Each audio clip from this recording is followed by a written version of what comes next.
Hi everyone, কেমন আছো সবাই? আজকে আমি বানাবো ফ্যাব্রিক ব্যাঙ্গল। তো চুড়ি বানানোর প্রথমেই আমি যে জিনিসগুলো আমার প্রয়োজন হবে সেগুলো নিয়ে নিয়েছি। এখন সুতো নেব, তোমাদের যে যে রঙের সুতো পছন্দ সবগুলি নিতে পারো। আমি এখানে মাল্টি কালারের বানাবো, তাই অনেকগুলি কালারেরই নিয়েছি। এখন আঠা দিয়ে ভালোভাবে সুতোটাকে পেঁচিয়ে নেব। অনেকটাই ধৈর্য সহকারে আস্তে আস্তে কাজটা করতে হবে। ফেব্রিকের চুড়ির সেট বানানো কিন্তু খুবই সহজ। এইভাবে আমার দেখানো পদ্ধতিতে যদি তোমরা করো তাহলে খুব সহজেই বাড়িতে বসেই চুড়ির সেট তৈরি হয়ে যাবে। এখানে আমি অনেক কালারের সুতো ব্যবহার করেছি, তোমরা চাইলে এক কালারেরও ব্যবহার করতে পারো। তার পাশাপাশি তোমরা বিভিন্ন ধরনের কাপড়, যেমন সুতির কাপড় এবং অন্যান্য যে কাপড় আছে এগুলির সাহায্যেও করতে পারো। চুড়ির বেসটা রেডি হয়ে গেছে।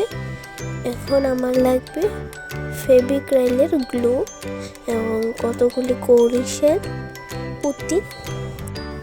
এখন কৌড়ি শেলগুলিকে ফেবিক্রাইল আঠার সাহায্যে চুড়িগুলির মধ্যে ভালোভাবে সেট করে দেব। সবগুলি কৌড়ি শেল আমার সেট করা হয়ে গেছে। এখন আমার কতগুলি কাঠমিরর লাগবে। আমি স্কোয়ার শেপের কাঠমিরর নিয়েছি, তোমরা অন্য যে কোনো ধরনের কাঠমিরর নিতে পারবে। সবগুলি কাঠমিররকে এইভাবে ফেব্রিক গ্লু দিয়ে সেট করে নেব। এখন কতগুলি সিলভার কালারের বল পুঁতিকে সুচ সুতোর সাহায্যে সেলাই করে চুড়িগুলির মধ্যে সেট করে দেব। আমি ভিডিওতে যেভাবে দেখাচ্ছি তোমরাও যদি ঠিক সেইভাবেই ফলো করো তাহলে দেখবে বাড়িতে বসেই খুব সহজেই সুন্দর চুড়ির সেট হয়ে গেছে। এটা বানাতে কিন্তু বেশি সময় লাগে না। পুঁতি লাগানো আমার কমপ্লিট হয়ে গেছে।